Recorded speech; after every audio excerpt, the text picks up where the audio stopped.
All right, we're back in case 574-231, State versus Ariel Castro. Mr. Castro, recently you took a trip to our court clinic. Do you recall the individuals you met with there? I don't remember their names. It was two gentlemen. All right, and about how long did you meet with them? 2 hours. Did you understand the purpose of your going there? Yes.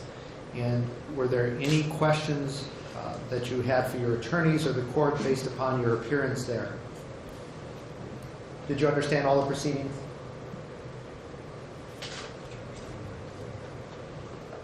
Yes. All right. In this matter, I had previously requested a competency evaluation pursuant to Ohio law, and that was done under Revised Code 2945.37.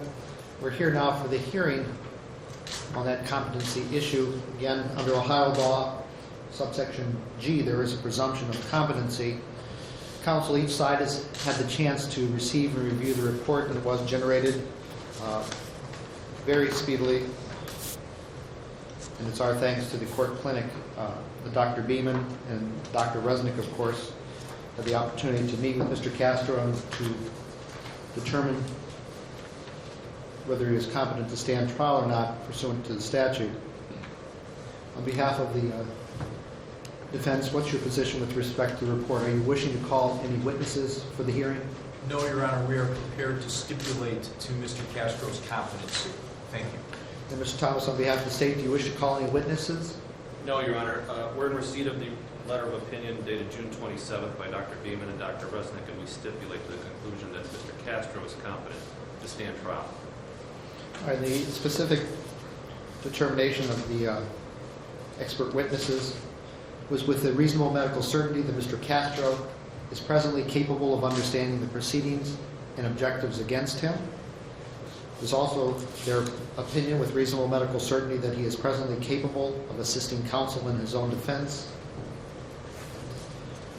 So consistent with the statute where there's a presumption of competency and consistent with the report done by our experts, which the court is accepting into evidence for purposes of this hearing, the court finds that Mr. Castro is competent to proceed in this matter to assist his counsel and to stand trial. Now, the report is sealed. It is not a public record, so it will continue in the case file, but it will be sealed. Counsel, I've talked with you earlier this morning about trial dates and other trial issues. Mr. Awadala, you're here today. I believe that you have scheduled some meetings within your office next week, and then there will be a presentation to the grand jury. Is that correct? Thank you. We have a regularly scheduled capital review committee meeting on July 11th, and invited in letter form Mr. Weintraub and Schlackett, if they wish, to provide mitigation material for consideration to that forum. It's a committee within the prosecutor's office considering whether to include the aggravating specifications in 2929.04.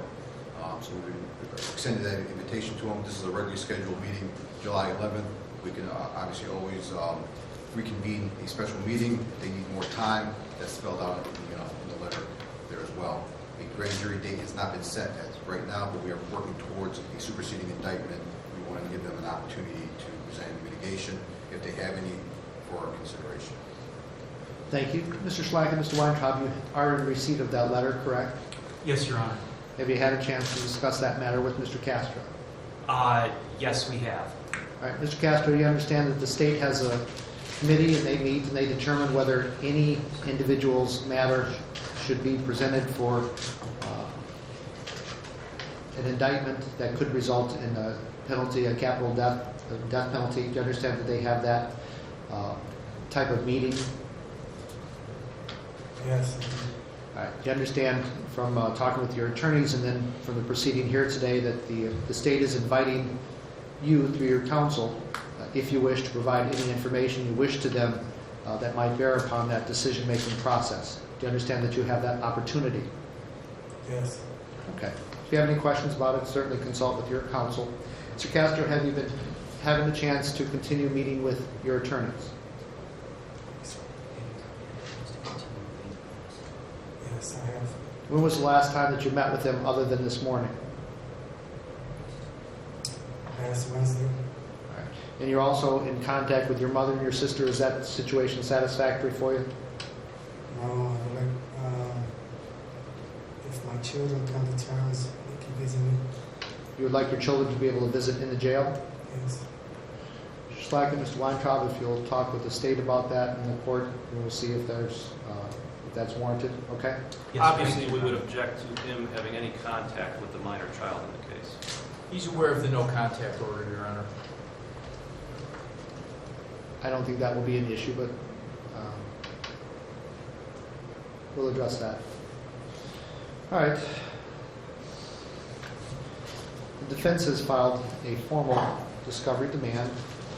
Mr. Schlack, that was, I believe, forwarded and filed by you on June 14th, correct? It was, Your Honor, you're correct. At the present time, the defense has not entered any waiver of its speedy trial rights, correct? That's correct, Your Honor. So we have to send out juror notices. In this instance, we'll send out some extra notices so that we'll have sufficient prospective jurors for this matter. It takes us about a month to do that. So I'm planning then, unless anybody has an objection, to send out juror summons for August 5th, which is a Monday. We would start the jury selection process at that time. We can always cancel that trial date and reschedule it to a different time, but otherwise, on behalf of the state, are you available on that Monday? We are, Judge. Mr. Slack and Mr. Weintraub, are you as well? We'll make ourselves available, Your Honor. Yes, Your Honor. Judge, one housekeeping note for discovery purposes. I would note that prior to his arraignment, Mr. Weintraub did issue a letter requesting discovery to the state of Ohio dated June 6th. It was received by us on June 10th, and materials were turned over to them under discovery at the time of the arraignment. So I just want the court to be cognizant that discovery began at that time. Thank you. Well, I'm aware the parties have been cooperating. That's not the issue. The issue is whether at some future time somebody would complain that there was not a speedy trial. And I think that we are able to proceed, and then if the parties feel that, particularly and especially the defense, if you feel you need additional preparation time, you'll let us know, correct? We will, Your Honor. Yes, Your Honor. All right. Toward that end, there is an order on regarding discovery. There are going to be some scene photos that the state will be reviewing and forwarding to the defense. Is that correct, Mr. Thomas? It is, Your Honor. All right. It's also my understanding there is other discovery ongoing, DNA testing, medical records, that type of thing. Correct, Your Honor. All right. And you'll be forwarding those to the defense. Is there any anticipated date, or is it ongoing? It will be ongoing. There are items that are ready to be produced now. There will be items continuing next week. In particular, I'm expecting some BCI reports next week. But given the nature of the case and the volume of materials, there will be several or multiple deliveries.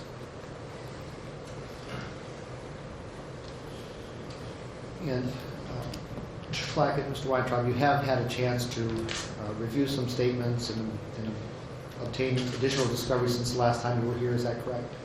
We have, Your Honor, not to our satisfaction, because as we talked about the logistics, that they have refused to allow us some certain information that is in control of the FBI.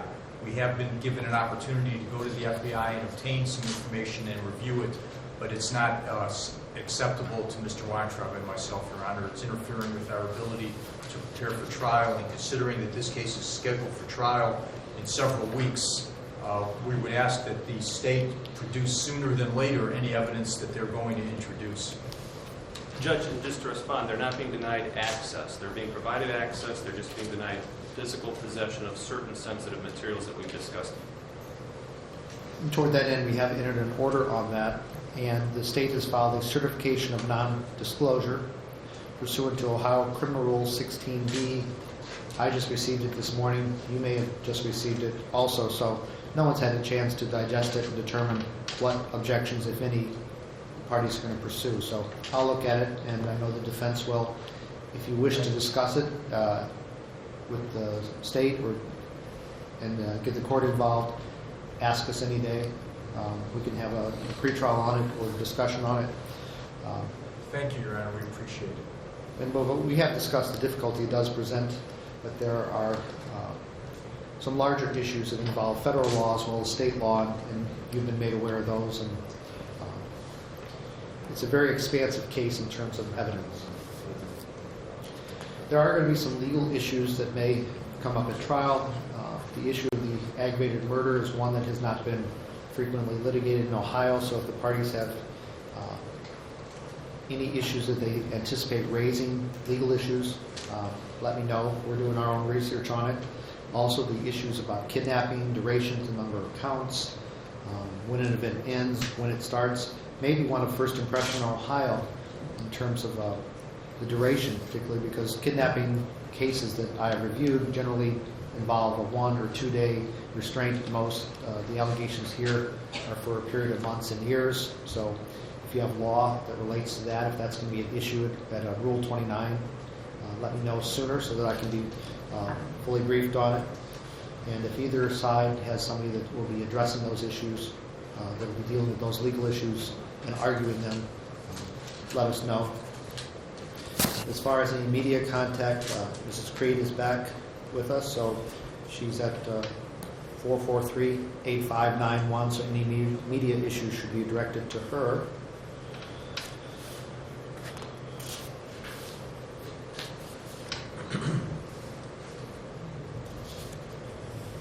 On behalf of the state, any other issues that you wish to address at this time? Just to schedule, Your Honor, between now and trial date with regards to motion hearings or any other outstanding issues, discovery issues prior to the trial date, or do you want to make that August 5th the motion hearing week? Or No, I'm going to have another pretrial with you on July 24th. I don't think it'll be meaningful before that time, unless there's an issue about discovery not being available. Right, but otherwise, I'll set a pretrial for you on July 24th. We'll set it at 8:45 unless we get into a discussion as we did today. We'd be able to have it then. And Your Honor, if that could also be a date for the arraignment of the new indictment as well, that we practically have in this courtroom, the superseding indictment, whether or not, in terms of whether it contains the capital specs or not, we will have a superseding indictment. If we're getting that far, we need to Now, set a... that does bring up an issue, Mr. Awadali. You say superseding, but are you planning to represent everything to the grand jury, or are you just going to cover the time period that's not alleged here? It's going to be a new case number with everything represented, including additional evidence as we are developing it as we go along here. So you'll have a new case number, and logistically, whether it includes the 29-2904 aggravated specifications or not, we'll figure out which way to go on that. So you're planning a true superseding indictment where everything is going to be represented from the beginning? That's correct. The same grand jury is still available. Okay. Schleicher, Mr. Weintraub, I didn't know if you were aware of that, but you can discuss that with the prosecutors as you wish, okay? We will. Thank you.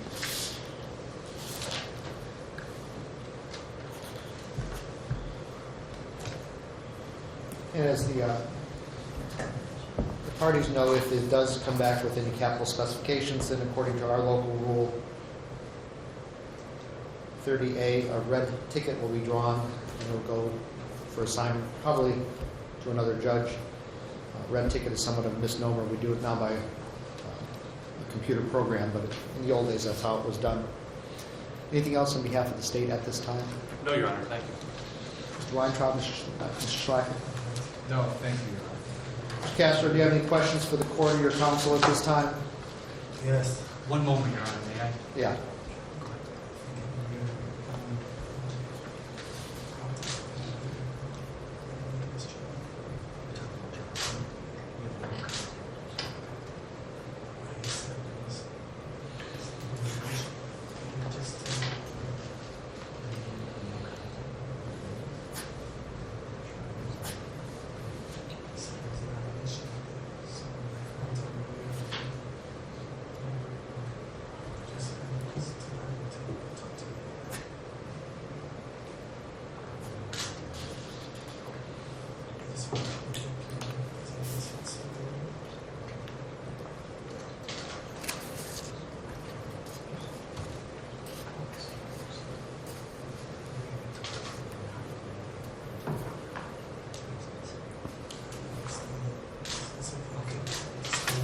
Judge, he does have a question there.